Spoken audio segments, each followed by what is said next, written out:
Okay, let's just jump right in and unpack this. It is Sunday, January 25th, 2026, and if you're looking at a clock, it's just ticked past 4:46 p.m. Eastern Standard Time.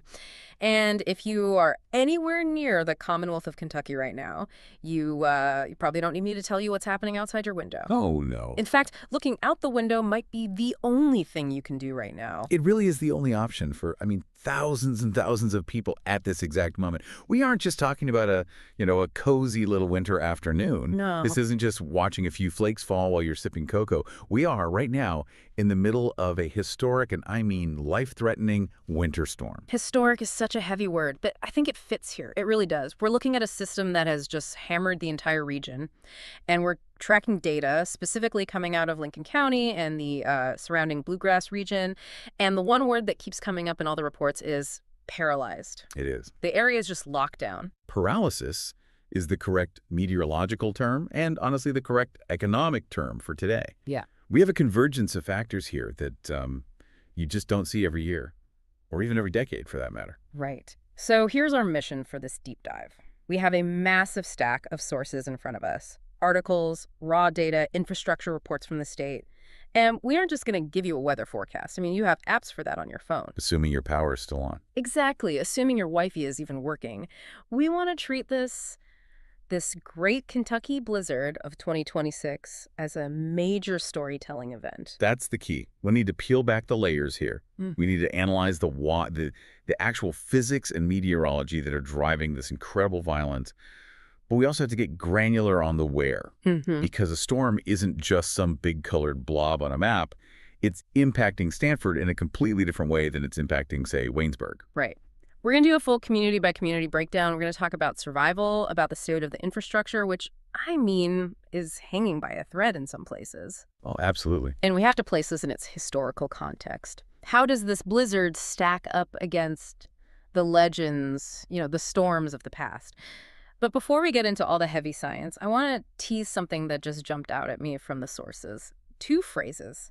They sound almost innocent, but they're actually kind of terrifying when you dig in. Okay. First, the fluff factor. The fluff factor. It sounds like something you'd look for when you're buying a new pillow. Right.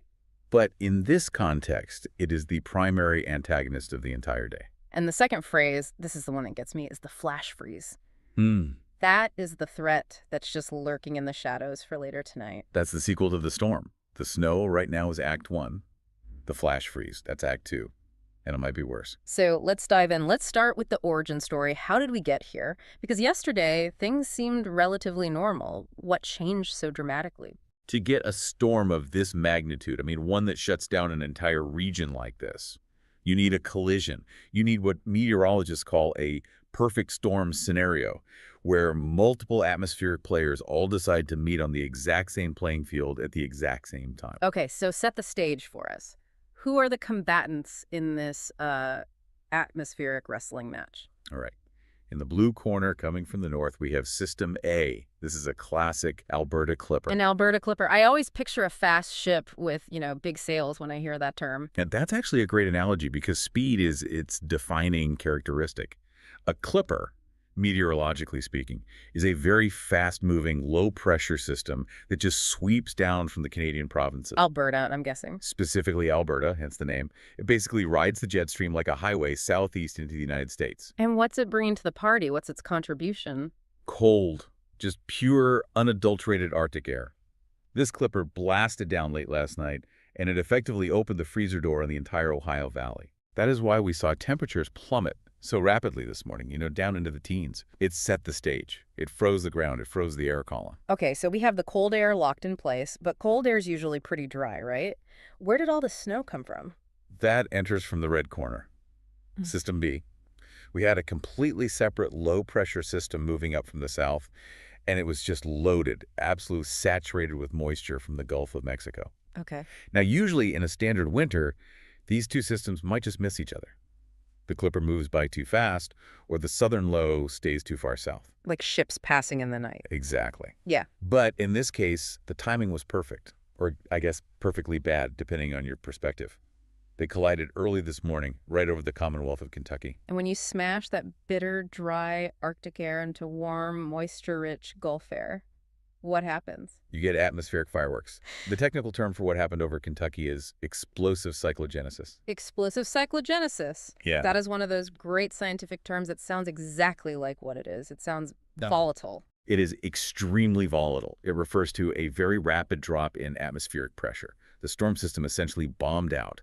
That clash of the two air masses created immense instability in the atmosphere, forcing all that moist air to rise incredibly fast. Okay.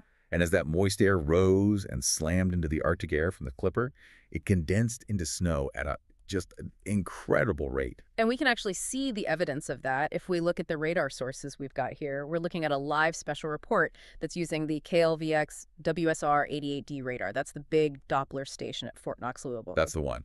And if you look at the raw data specifically, if we zoom in to level 10.23, and we're focused on the coordinate 37.5241 latitude and negative 4.7441 longitude, you are staring directly at the heart of Lincoln County. And what are we seeing on that screen? Because, usually I'm looking for greens and yellows for rain or maybe pink for ice. Today, the screen is just painted with this massive, massive swath of dark blue and green reflectivity.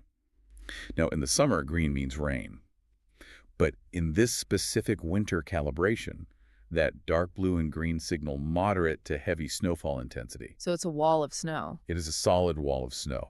And there's a crucial note in this report about something called virga. Virga. Okay, unpack that for us. What's that? Virga is a phenomenon where precipitation falls from the cloud base, but it evaporates into dry air before it ever hits the ground. Oh, right, the phantom storm. The phantom storm. You see it on your radar app, you panic, you look outside, nothing's happening. I feel like that happens all the time. It's the boy who cried wolf radar. It is. But the source material is very, very specific here. There is absolutely no virga today. The atmosphere is fully saturated from the ground all the way up to the cloud deck. This is a 100% efficient snowmaking machine. So every single pixel of that dark blue that we see on the radar screen represents actual snow that is piling up on someone's driveway right now? Every single flake is making impact. There is no waste. Which brings us back to that phrase I mentioned at the top, the fluff factor. Yeah. You called it the antagonist. Why? I mean, fluffy snow sounds nice. It sounds pretty.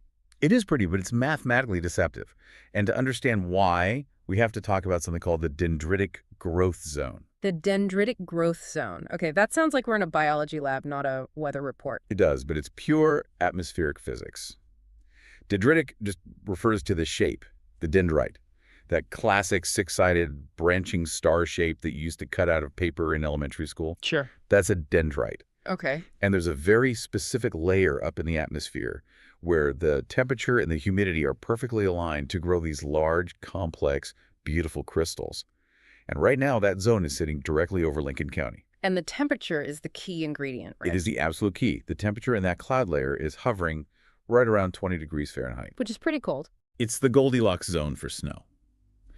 See, if it were, say, 30 or 31 degrees, much closer to freezing, the snowflakes would be slightly wet.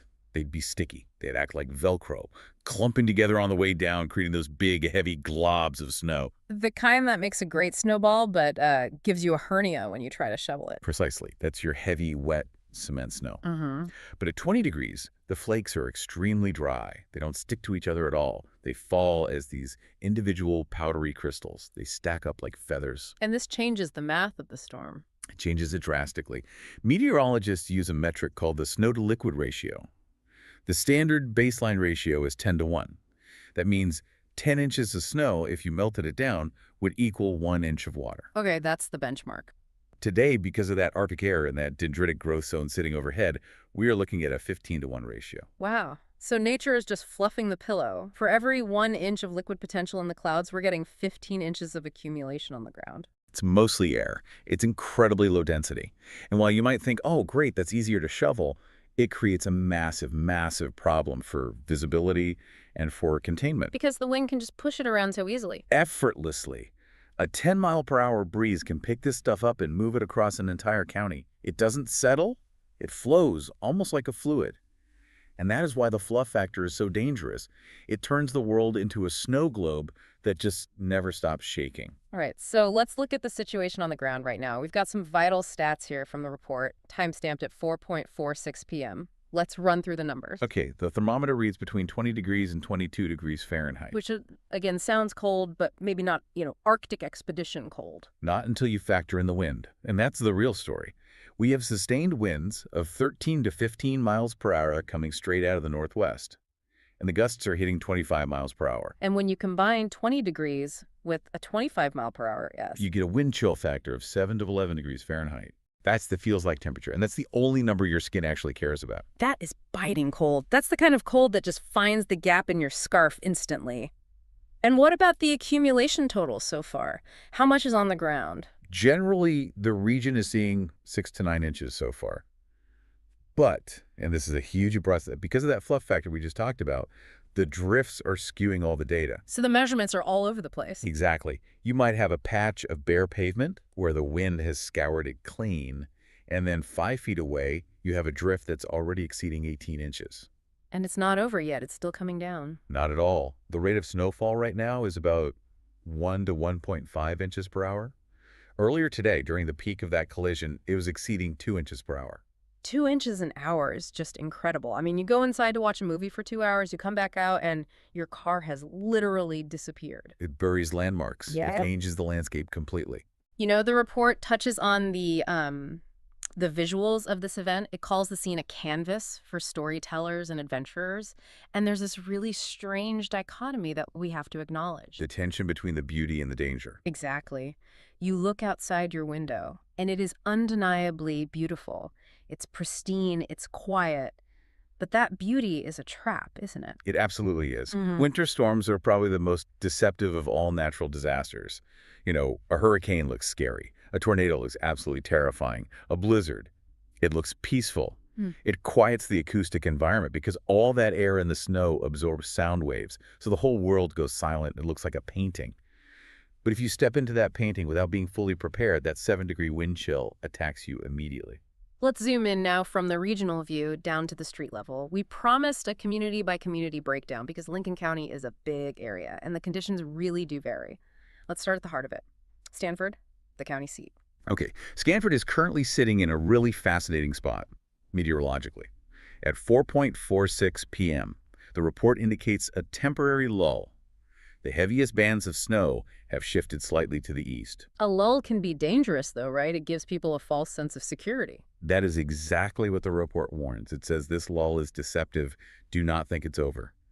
Stanford is currently under about an 8-inch blanket of snow.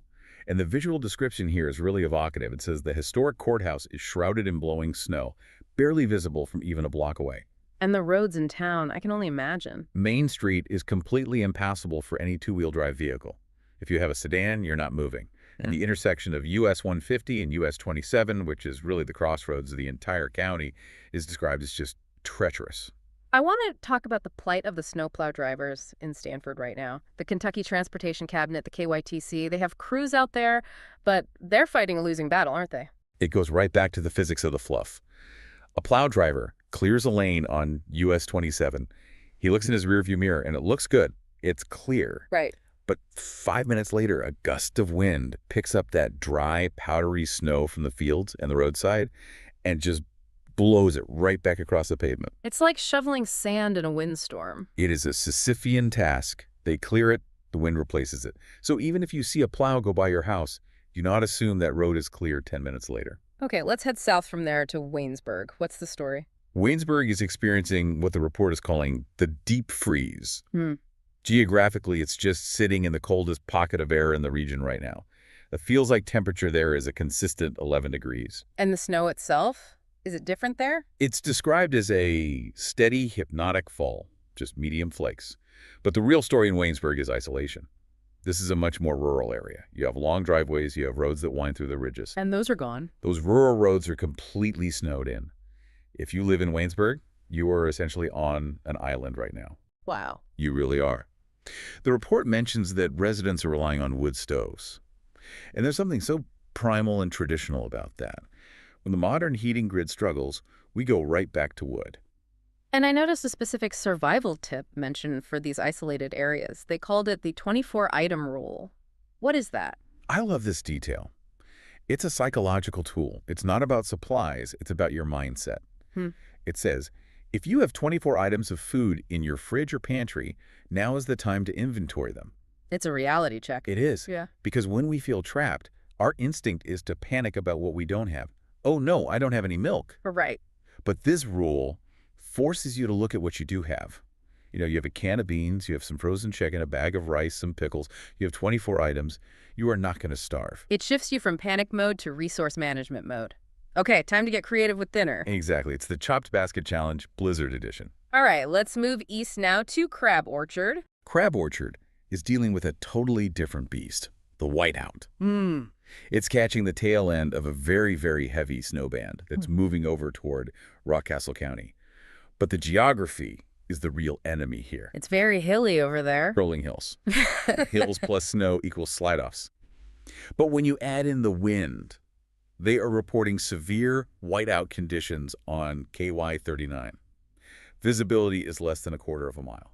That is just terrifying. I mean, you're driving blind on what's basically a roller coaster. And the emergency services are really feeling it. The fire department is already responding to multiple slide-offs, people trying to navigate those hills and just sliding right off into the ditch. Let's go to the other side of the county, west, to the border with Casey and Boyle counties, Hustonville. Hustonville is interesting because the snow is actually lightening up there. It's turning to flurries. But the report is very clear. The winds is the primary enemy in Hustonville. Why is the wind worse there than it is in, say, Stanford? It's the topography. Hustonville has a lot of open, flat agricultural fields.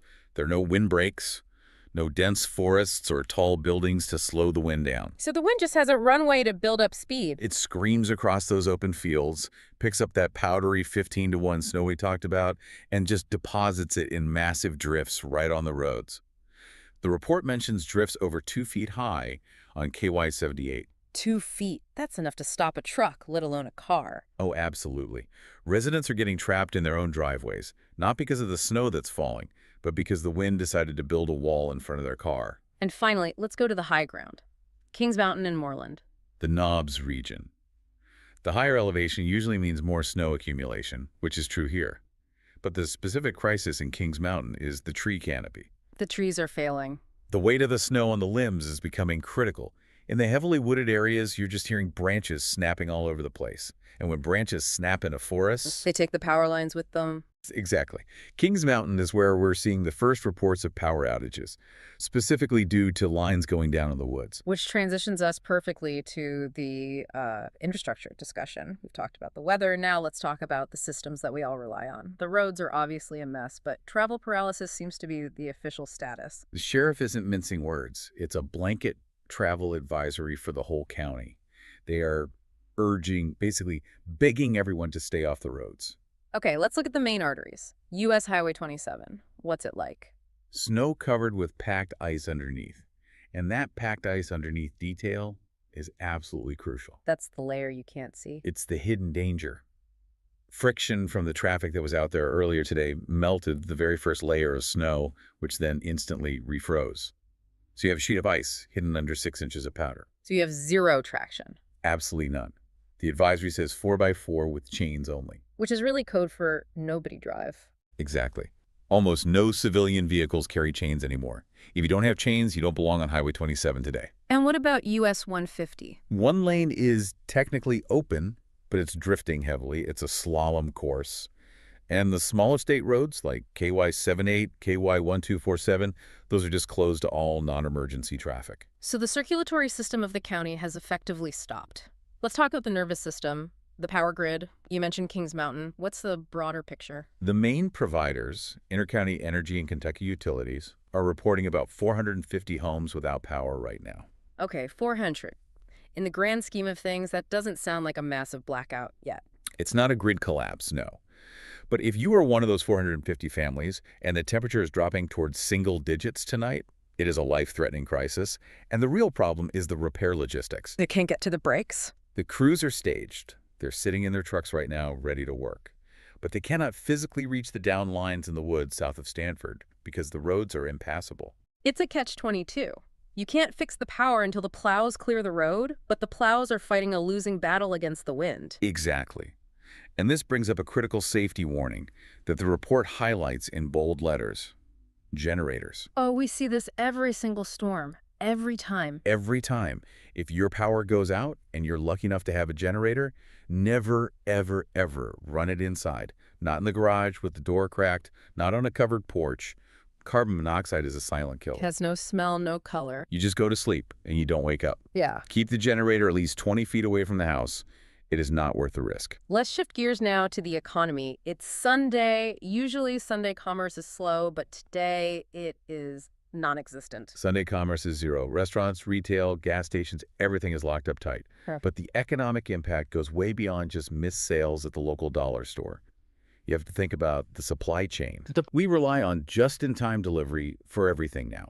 And right now, semi-trucks are stalled at the rest areas on US 27. They can't move. That means deliveries from Monday and Tuesday are already delayed. The ripple effect from today will last all week. And we have to talk about the grocery run. The report mentions this happened on Friday and Saturday. The pre-storm panic. It's a fascinating sociological phenomenon. The shelves at Walmart and the IGA were completely cleared of the big three. Bread, milk, and eggs. The holy trinity of storms. Why is it always those three? I mean, are people just making massive amounts of French toast? It really is the universal blizzard menu, isn't it? I think it's psychological. Milk and eggs are perishable staples, so it feels urgent. Bread is just comfort. But the point is, those shelves are bare. If you didn't get them yesterday, you're not getting them today. And the closures are already extending into next week. Oh, yeah. Schools in Lincoln, Danville, Garrard are already called off for Monday. The courthouse is closed.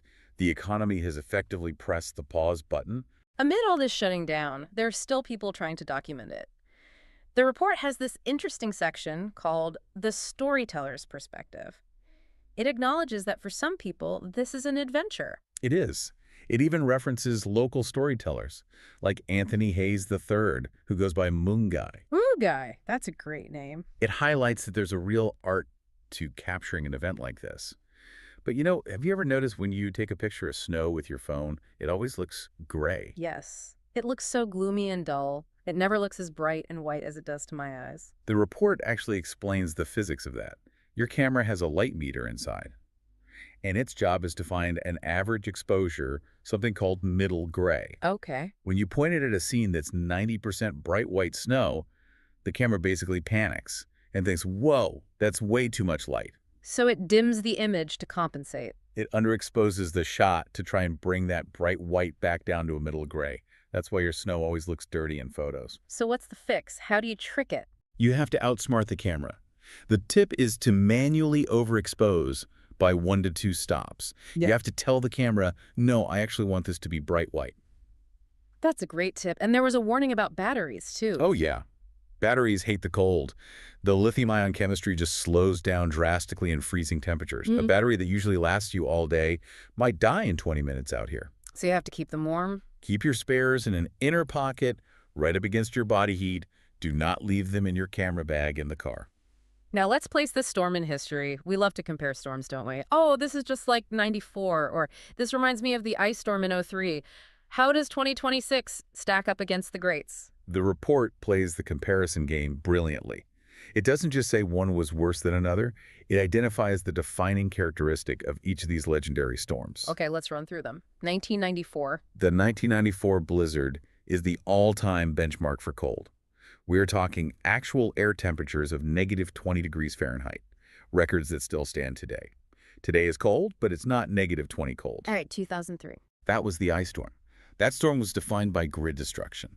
It wasn't about snow depth. It was about inches of solid ice coating every single wire and tree branch.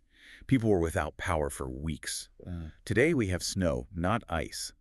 The grid is stressed, but it hasn't shattered like it did in 2003. 2015, I remember that one being called Snowmageddon. 2015 was defined by volume. It was a pure depth event. We're talking over a foot of heavy, wet snow in many places. So if 1994 is cold, 2003 is ice, and 2015 is volume, what is the defining characteristic of 2026? 2026 is defined by rate and wind. The sheer intensity of the falling snow 2 inches per hour combined with that fluffy, wind-driven nature makes this a paralysis event. It hits fast, it hits hard, and it blinds you. It's a high-intensity shock to the whole system. It's a blitzkrieg. That is the perfect word for it. Let's get serious now about the human cost. We talked about the wind chill being down to 7 degrees. What does that actually do to a human body? It puts you squarely in the danger zone for 2 things, frostbite and hypothermia. And how fast can that happen? Frostbite can occur on any exposed skin, your nose, your ears, your fingertips, in less than 30 minutes at these wind chills. That's a short dog walk. It's a very short dog walk. And hypothermia is insidious because it affects your brain. The signs are shivering, yes, but also memory loss, confusion, slurred speech. You might not even realize you're freezing to death. You might just feel tired and want to lie down. But the report calls out a silent killer that actually accounts for more deaths in winter storms than freezing does? Heart attacks. From shoveling snow. It's a physiological trap. Think about it. The cold air hits your face and your lungs. Your body reacts by constricting your blood vessels to conserve heat. This naturally raises your blood pressure. Okay, so the system is already pressurized before you even start. Then you go out and perform what is basically intense aerobic exercise, shoveling heavy snow. Even if it's fluffy, moving tons of it is hard work. Yeah. So you're spiking your heart rate against those already constricted vessels. It's a recipe for a blowout. It is. If you're out there shoveling, take breaks. Go inside, warm up.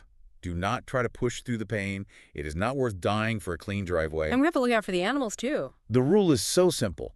If it's too cold for you, it is too cold for them. Bring the pets inside. And please, watch out for the salt on the roads. It can burn their paws. The report also specifically highlights farm life. Lincoln County is an agricultural community. Farmers are the unsung heroes of days like today. While we're sitting here talking, they are out there in 7-degree wind chill, breaking ice on water troughs with an axe. Because the livestock need water, and it freezes solid in minutes. And cows and horses need extra calories just to maintain their body heat. So farmers are hauling extra hay, chopping ice, checking fences. It is brutal, exhausting, nonstop work. Okay, here's where it gets really interesting, and honestly a little scary. We've been talking about the snow all this time, but the report says the real danger actually comes tonight. Section 7, the flash freeze. This is the turning point of the entire event. This is the transition from winter wonderland to ice rink. So the snow is tapering off, right? It's going to stop soon. Correct. Between about 5:00 p.m. and 7:00 p.m., the heavy snow will end. We'll just see some flurries. But then the skies are expected to clear. Now, in the summer, clearing skies is a good thing. The sun comes out, things dry up. In the winter, at night, clearing skies are dangerous. Clouds act like a blanket for the earth. They trap the infrared heat that's radiating up from the ground. When the clouds leave, that blanket is ripped away. And we get radiant cooling. Exactly. The fresh snowpack acts like a perfect mirror. It reflects any remaining ground heat straight back up into space. There is nothing left to hold the warmth, so the temperature is going to absolutely plunge. How low are we talking? By 7:00 p.m. tonight, we'll be at 18 degrees. By midnight, 10 degrees. By 3:00 a.m. Monday morning, we are looking at 6 to 8 degrees across most of the county. Single digits. And in the low-lying valleys, places like the Green River Basin where cold air sinks, it could hit 2 degrees above zero. And this massive temperature drop is what triggers the flash freeze on the roads. Correct. Think about the roads today. Cars have been driving on them, what few there were. Tires create friction and heat. That melted some of the snow into a wet slush on the pavement. Okay. When the temperature hits 6 degrees tonight, that slush will not dry up. It'll instantly phase change into a sheet of solid ice. Black ice. Invisible, concrete, hard, black ice. The report says the Monday morning commute will be, and I'm quoting, virtually impossible. That is a very strong deterrent. Virtually impossible. It means do not even try. So, looking at the week ahead then, we are just stuck in this deep freeze for all of Monday. All of Monday, January 26th. It'll be sunny, but it's going to be brutally cold. The high temperature will only be 24 degrees. Will the sun be enough to melt the ice, even if it's sunny? Not really. The sun angle in late January is just too low in the sky. It glances off the white snow. It doesn't generate enough heat to melt ice when the air temperature is 24. So Monday is a wash. Nothing is improving. What about Tuesday? Tuesday, January 27th, we finally see a slight warm-up, a high of 34 degrees. Okay, so above freezing. That's the magic number. It's above freezing. We will start to see some melting, at least on the main roads that have been treated.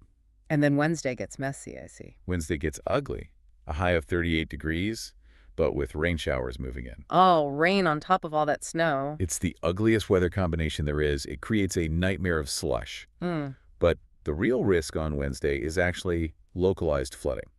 Why flooding? Where's all the water coming from? Well, where's the water going to go? The storm drains are all covered by giant mounds of snow that the plows created. The ground is frozen solid. The water has nowhere to go.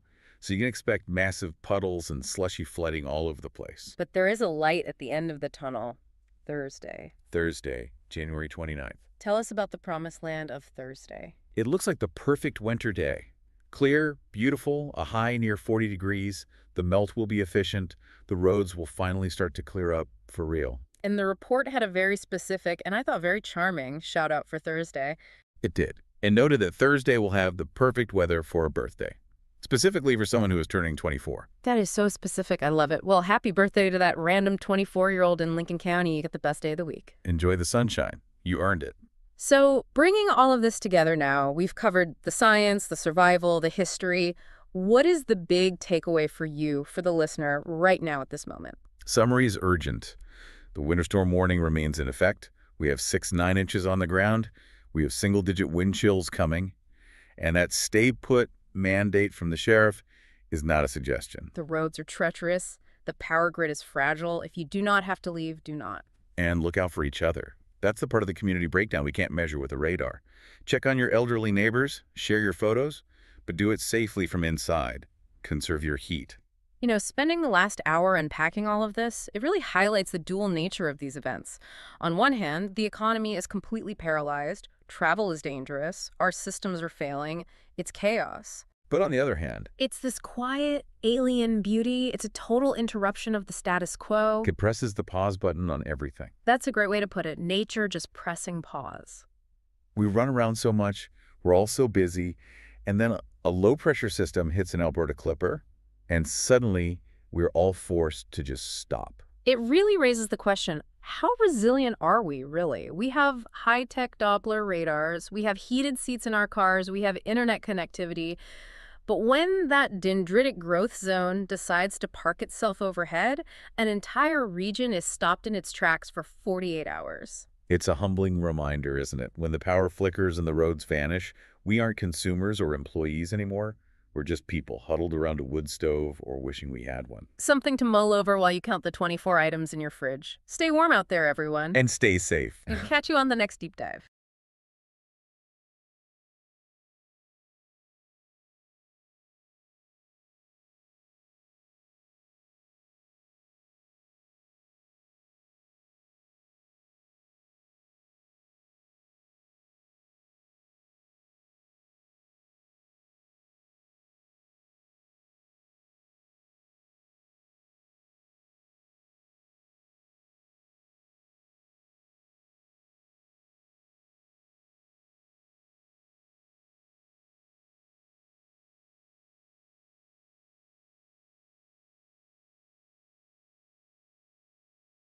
Welcome back to the Deep Dive. It is Sunday, January 25th, 2026.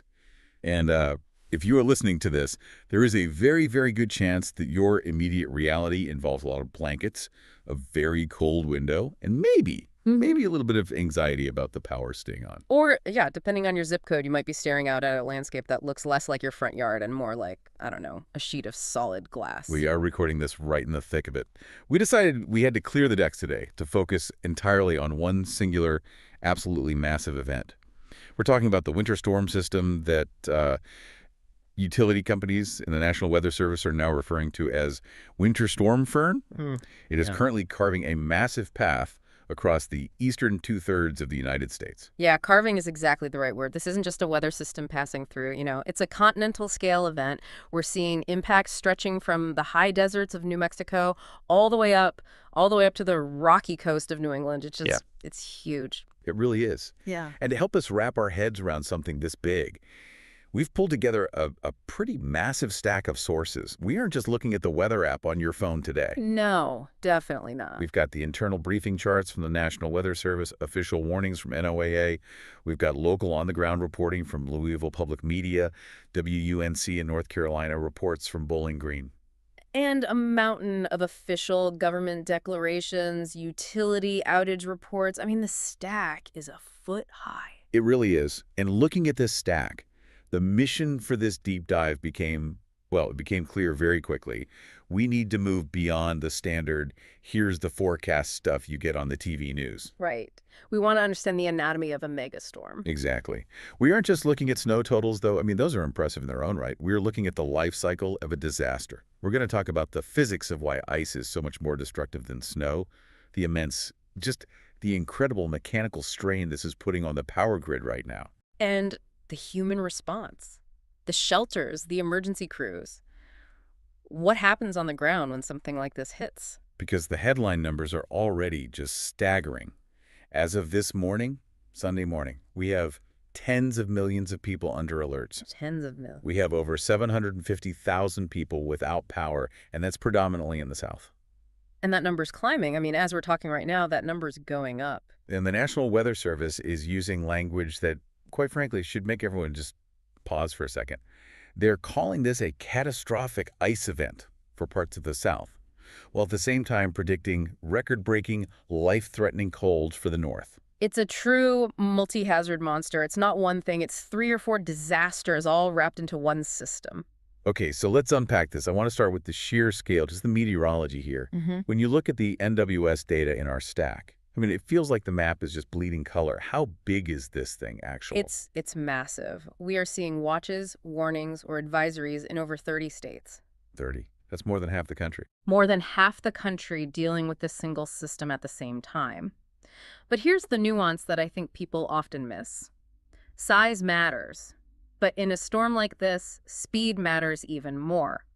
And the analysis from the National Weather Service highlights that this is a very slow-moving system. And in the context of a storm, slow is almost always synonymous with bad, isn't it? Oh, almost always. It's a terrible sign. I mean, think of the storm as a fire hose. If you run past the fire hose really quickly, you get wet. Right. If you stand in front of it for 10 minutes, it knocks you off your feet.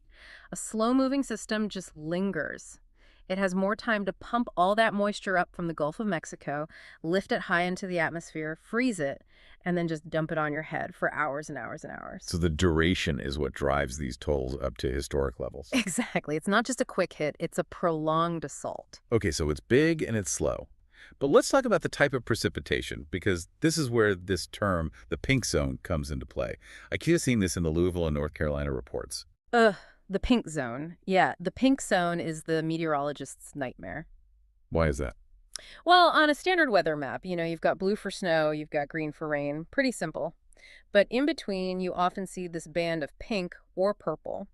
That represents the transition zone. It's a mix of sleet and freezing rain.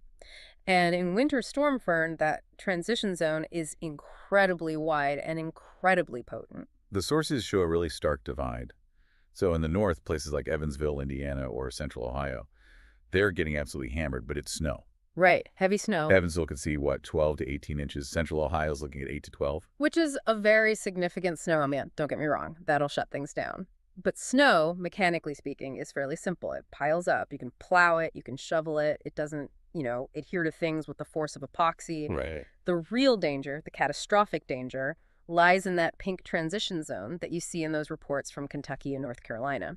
That is where we get into the physics of supercooled water, and that's a whole different ballgame. And this is the distinction between sleet and freezing rain. I feel like most people, myself included sometimes, we use those terms interchangeably. But the NWS charts, they treat them as totally different threats. They are completely different physical processes, and the difference is what makes one an annoyance and the other an infrastructure killer. Okay, so break it down for us. Let's start with sleet. Okay, so sleet. Think of it as a frozen raindrop. It starts as a snowflake way up high in the clouds. Then, as it falls, it hits a little shallow layer of warm air, and it melts completely into a raindrop. Okay, so far so good. It's just rain. But then, and this is the key part, it falls into a deep layer of cold air near the ground. And that layer is thick enough that the liquid raindrop has time to refreeze completely into a little ice pellet before it hits your driveway. So that's the stuff that bounces, the sound like sand hitting your window. Precisely. It bounces, it accumulates like heavy, wet sand. It's slippery, sure, but it doesn't stick to power lines or tree branches. Now, freezing rain, that's the one that gives me chills. This happens when that cold layer near the ground is very, very shallow. So the rain falls as liquid water all the way down. It looks just like a regular rainstorm. But the ground temperature and the temperature of every single tree, every wire, every road sign is below 32 degrees. So it freezes on contact. Instantly. The moment it touches a surface, it creates a glaze, a solid sheet of ice. This is called accretion. And the Kentucky Transportation Cabinet, the KYTC, they specifically warned about this in their District 1 predictions. They're talking about a glaze of 0.10 to 0.25 inches of ice. Now, I have to play devil's advocate here for a second, because to a listener, you hear a quarter of an inch and it sounds like nothing. It's a rounding error. Why is the NWS using words like catastrophic for a quarter inch of ice? It's all about density and leverage. It's a fantastic question. Ice is incredibly heavy. A quarter inch of radial ice accumulation, meaning it coats the wire all the way around, can add hundreds of pounds of weight to the span between two utility poles. Hundreds of pounds. Hundreds. It also changes the aerodynamics of the line, causing it to gallop or swing violently in the wind, which puts even more stress on the poles. And for trees, a quarter inch is often the breaking point, especially for pine trees. With all those needles catching the ice or big oak limbs, when those limbs snap, they weigh thousands of pounds and they take the power lines down with them. So when the NWS warns of catastrophic ice accumulations from the southern plains all the way to the mid-Atlantic, they aren't worried about people slipping on the sidewalk. I mean, they are, but the big picture. The big picture is they're worried about the physical environment collapsing under its own weight. It is a structural threat to the entire grid. Wow. But there's a third component to this storm that makes it particularly brutal, and that is the temperature crash behind the precipitation. It's not just about what falls from the sky, it's about the air mass that follows it. I saw some of these numbers in the Vermont and Oklahoma reports, and I had to do a double take. Vermont is predicting wind chills as low as -40 degrees. -40. And at that point, Fahrenheit and Celsius are the same, and it's a number where human physiology it stops coping. Exposed skin can get frostbite in minutes. And it's not just Vermont. Oklahoma, Indiana, they're looking at wind chills of -25. Even southeast Texas. The greater Houston area is under an extreme cold warning. These are places that are built for heat, not this kind of sustained, dangerous cold. And the implication of that deep freeze, that big temperature crash, is that we're stuck with whatever falls. There's no melting. That is the critical point. That's the real kicker. The National Weather Service in Louisville made a very specific note about this in one of their briefings.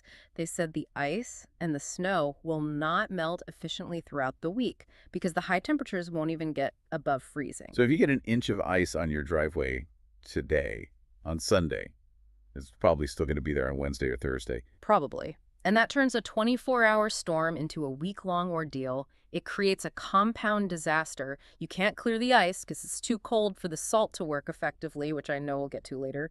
And you can't restore power easily because the lines that are still up are rigid, brittle, and caked in that heavy glaze. Okay, let's take a tour of this wreckage. I want to look at the geography of the impact because it really does vary so much state by state.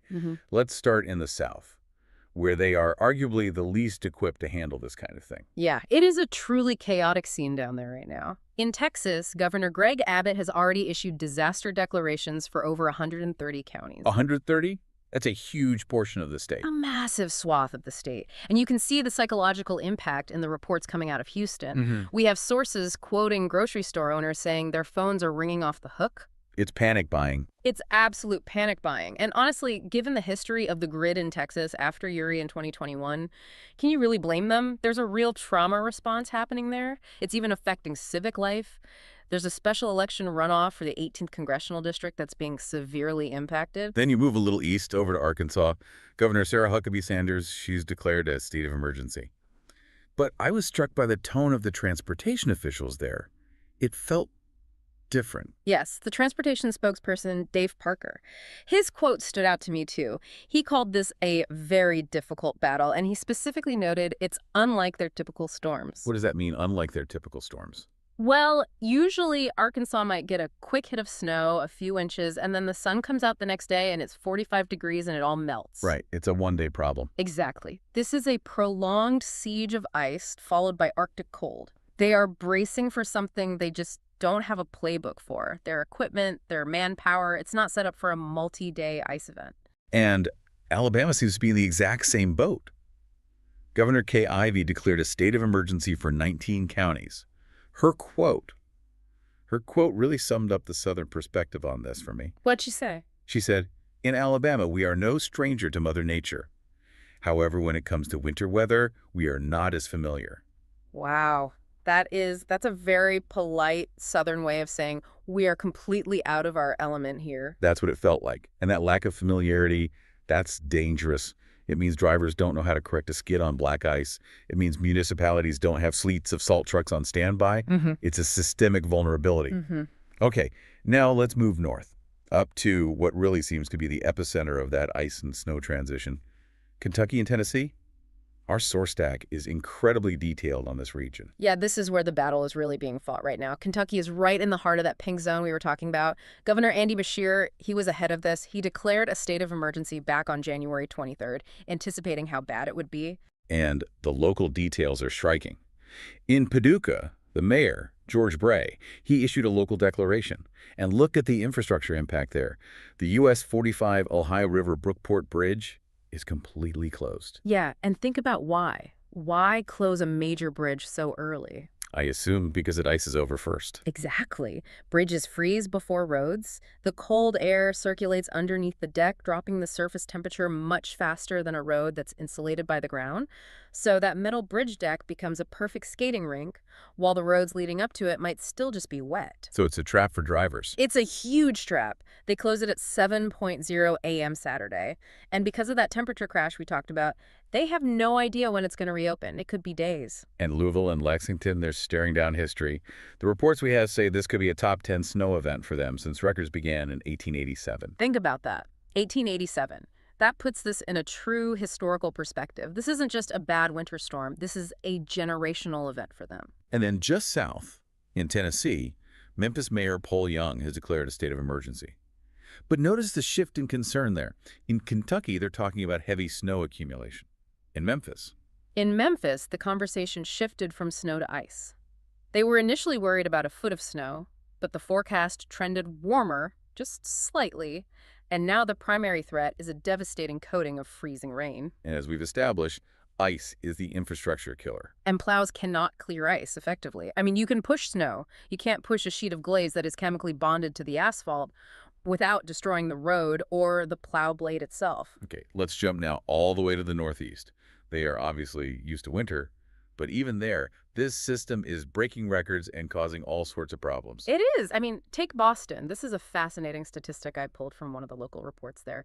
It has been over 1,400 days. 1,400. Over 1,400 days since Boston saw a storm with over 6 inches of snow. That feels impossible for Boston. That's almost 4 years. It's the second longest snow drought streak on record for the city. And that streak ends tonight. The forecast is calling for 2 to 4 inches per hour Sunday night. They're using terms like intense and long-lasting. So for New England, this is the big one they've been waiting for, in a way. But down in New York, there's a bit of a debate happening, it seems. Governor Hochul has declared a state of emergency for the state. But down in New York City, Mayor Zohran Mamdani made an announcement that I think broke a few million kids' hearts. Chuckles. Yes, the no snow day announcement. No snow day. Despite the storm, New York City schools will remain open on Monday. And it highlights that real tension you always see in these situations. At what point does the disruption necessitate shutting down the biggest city in the country? New York prides itself on never stopping, and this is a real test of that whole ethos. Meanwhile, up in Vermont, the story isn't the snow, really. It's that terrifying cold, the 90-40 wind chill. Yeah. But there was a logistical detail from Vermont that really caught my eye, and I think it connects to this bigger picture of system-wide strain. What was that? Towns like Rutland City and Middlebury are reporting road salt shortages. Wow. That stopped me in my tracks when I read that. This is Vermont. They know winter. If they are facing supply chain issues with road salt on January 25th, that is a very, very bad sign for the resilience of the entire regional road network. What does that signal to you? It suggests that either the supply chain for salt is more brittle than we thought, or that the severity of this winter season has already completely exhausted their reserves. And we're not even in February yet. That is a perfect segue into our next section, infrastructure under siege. We've sort of touched on it, but I really want to dive deep into the power grid situation. We said it before, 750,000 outages as of Sunday morning. That's a lot of people in the dark and the cold. And that number is dynamic. It's absolutely climbing as we speak. The focus of the outages is really in that ice zone. Texas, Tennessee, Mississippi, and Louisiana are getting hit the hardest. We talked about the ice loading on the lines, but is it just lines falling down? Is that the whole story? It's primarily that. It's mechanical failure. The North Carolina report we have explicitly mentions ice-laden trees just dragging down power lines. But think about the repair process. It's not a one-and-done fix. Kentucky Power is reporting impacts from winter storm firn, and they're noting that outages are recurring. That has to be so demoralizing for the crews on the ground. It's an absolute nightmare for them. Imagine you trudge out into the freezing rain, it's dark, it's windy, you spend hours splicing a line, you get the power back on for a few hundred people, and you hear a crack from the woods. And 20 minutes later, a heavy pine branch snaps 50 yards down the road and cuts the same line again. It's a war of attrition against gravity and ice. It really is. And then there's another kind of grid stress happening. Interestingly, in Indiana, CenterPoint Energy and MISO, the grid operator, they issued a conservation alert. They're asking customers to voluntarily save power to prevent planned outages. So this is different. This isn't lines falling down. No, this is a load management problem. Everyone is at home. Everyone is cranking their heat to combat that -25 wind chill. The demand on the system is skyrocketing. MISO is basically saying, please turn down your thermostat so we don't have to implement rolling blackouts just to keep the grid from collapsing under the strain. So the grid is being attacked from two sides at once. Physical damage from the ice and overwhelming demand from the cold. Exactly. It's a perfect storm for grid failure. Let's look at transportation. I mean, the simple summary is, if you are planning to fly today, don't. Just don't even try. Over 8,000 flights have been canceled nationally over the weekend. Dallas-Fort Worth alone saw nearly 1,500 cancellations. That's a major national hub just taken offline. Completely offline. And the ripple effects of that are going to mess up air travel for a week, maybe more. Because all those crews, all those planes, they're now completely out of position for their Monday and Tuesday flights. It's a logistical cascade failure. On the roads, we mentioned the salt shortage in Vermont, but it's popping up in Ohio too. Rock salt shortages making roads more treacherous. I want to geek out for just a second on the chemistry here.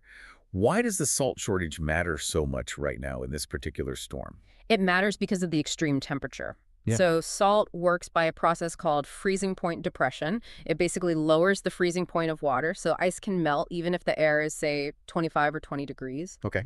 But standard rock salt sodium chloride has a limit.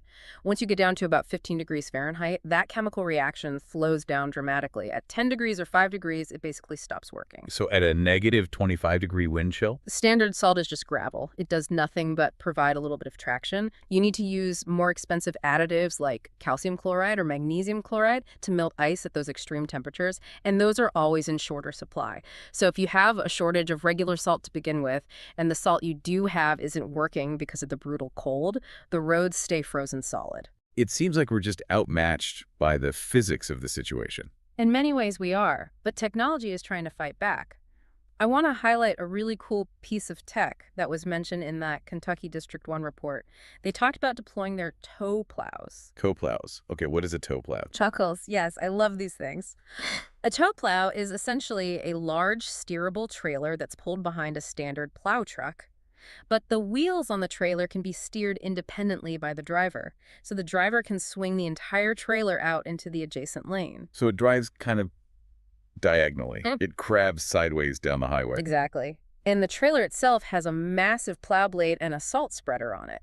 So one driver in one truck can clear 2 full lanes of traffic in a single pass. That's a huge force multiplier for efficiency. It's an incredible force multiplier. In a storm of this magnitude where your crews are working 12-hour shifts back-to-back and you might be short-staffed, that technology allows you to keep the interstate open with half the trucks and half the drivers you'd normally need.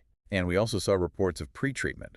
Brining operations in Delaware and North Carolina, that's the lines of white liquid you see on the road before a storm hits. Right. It's a saltwater solution. The idea is to spray it on the pavement a day or two before the storm. The water evaporates and it leaves behind a fine layer of salt. When the first snowflake or freezing raindrop falls, that salt layer prevents a hard bond from forming between the ice and the road surface. It makes plowing much, much easier later on. But despite all that tech, the tow plows, the brine, the universal message from officials, from Governor Stein in North Carolina to Governor Spanberger in Virginia, is simply stay home. Because ultimately physics wins. They need the pavement clear of civilians, Yeah. so emergency vehicles, power company trucks, and plows can move.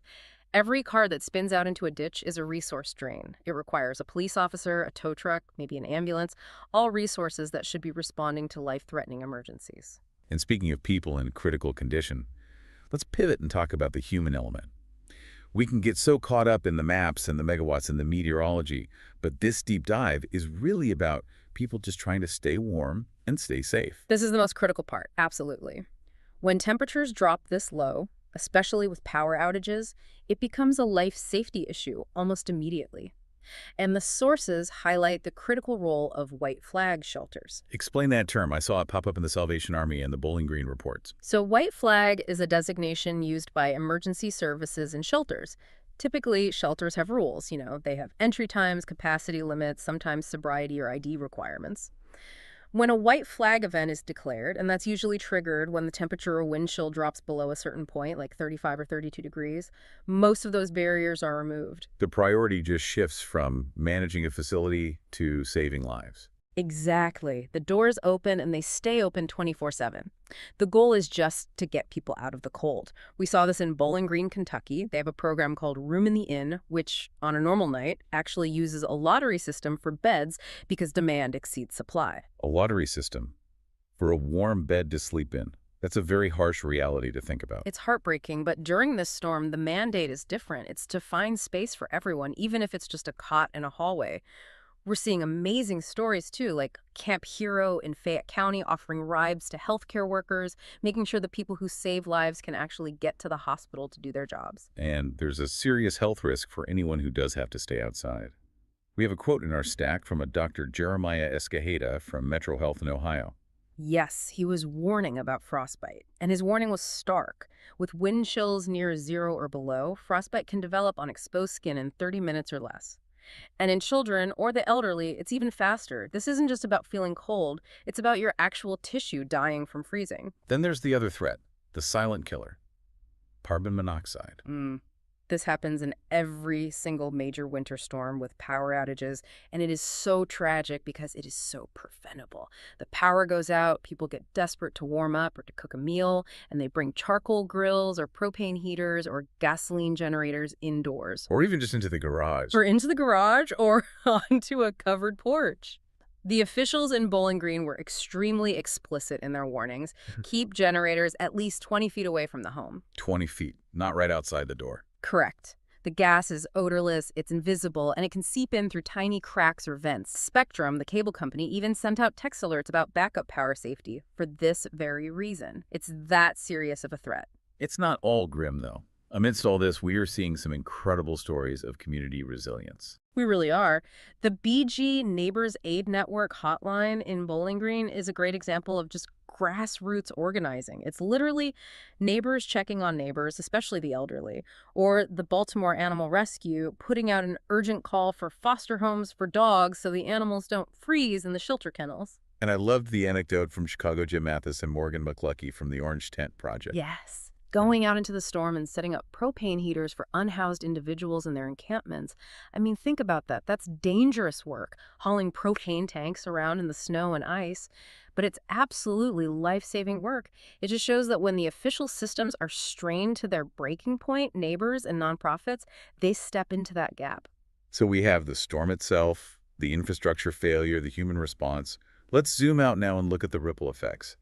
How is this single event messing up all the other systems we rely on every day? Well, the supply chain is always the first domino to fall. When the roads ice over, the trucks stop. But we are seeing governments try to mitigate this. In Georgia, for instance, the governor suspended the hours of service limitations for trucks that are carrying essential supplies like fuel or groceries. Usually, truckers are strictly limited on how many hours they can drive in a day to prevent fatigue. Right, it's a federal safety regulation. But in a declared emergency, a governor can waive that rule to ensure that, gasoline can get to gas stations and food can get to stores. It's a calculated risk, creating fatigue risk for supply chain resilience. But then on the flip side, in New Jersey, Governor Mikey Sherrill actually restricted commercial travel on the interstates. Exactly. It seems contradictory, but it makes sense. The goal there is to prevent jackknifing. An empty or lightly loaded tractor trailer on an icy road with high winds is just a recipe for disaster. If one of those trucks jackknifes, it can block an entire interstate for 6-8 hours. So you have this constant balancing act. We need the trucks to move essential supplies, versus the trucks themselves are a major hazard on these roads. It's a logistical nightmare with no easy answer. And education is taking a huge hit. We're seeing the University of Georgia close its campus on Monday. Philadelphia public schools are closed Monday, which again stands in stark contrast to New York City keeping its schools open. That decision in New York is going to be debated for days, I am sure. But it speaks to the role that schools play, not just in education, but as essential infrastructure. For many parents who are essential workers, if schools close, they can't go to work. The whole city's workforce can collapse for the day. So the big question on everyone's mind is always, when will this be over? And the answer I'm seeing in the sources is not very encouraging. No, not at all. The St. Louis Streets Department, for example, is aiming to have the main roadways open in 48 to 72 hours. That's 2 to 3 days just for the main arteries, not the side streets where people live. Correct. And in Arkansas, officials are still just warning that it will be a difficult battle to clear the roads. They're not even putting a timeline on it. And it all comes back to that temperature crash we started with. That is the kicker. That's what prolongs the misery. If the sun came out tomorrow and it was 40 degrees, we'd be in much better shape. The melt would do half the work. But with this deep freeze settling in behind the storm, the ice doesn't melt. The salt doesn't work well. We're not looking at a storm anymore. We're looking at a weather event that is going to prolong itself deep into the middle of the week. Okay, so let's try to summarize what we've unpacked here. At its core, this is a multi-hazard event. You've got crippling snow in the north. You've got a dangerous, destructive ice glaze in that transition zone. And then you have a deep, life-threatening freeze covering almost everyone. And layered on top of that is a significant ongoing infrastructure failure. We're talking power, we're talking travel. All of it is compromised and will be for days. It really just highlights the vulnerability of all these complex systems we rely on. No. Which leads me to a final sort of provocative thought I wanted to bounce off you. Go for it. We're seeing Ohio and Vermont, places that know winter, that are supposed to be the experts running out of road salt. At the same time, we see Alabama and the Deep South admitting they are, quote, unfamiliar with this kind of weather, and yet they're the ones getting absolutely hammered by the most destructive kind of precipitation, which is the ice. So as these massive polar plunge style storms seem to be happening more frequently and hitting further south with more intensity, are we seeing a need to fundamentally rethink what winter readiness even means on a national scale? I think we absolutely are. I think you've hit on the key question of this whole event, the old map, the map in our heads of these northern states need snowplows and these southern states don't. That map is becoming obsolete. It's broken. It's not reliable anymore. Not at all. And the supply chains for critical resources like road salt clearly need to be more robust if even traditional winter strongholds like Vermont can't keep up. We might need to start thinking about a national strategy for winter resilience, some sort of federal stockpile or rapid deployment system, rather than just leaving it to individual local municipalities to scramble when the pink zone shows up on their doorstep unexpectedly. It's a sobering thought. The weather's clearly changing, and our systems, our assumptions, they need to catch up, and fast. That's it for this deep dive into winter storm fern. Yeah. Our advice: check on your neighbors. Please keep that generator at least 20 feet away from the house and stay safe out there. Stay warm, everyone. Catch you on the next one.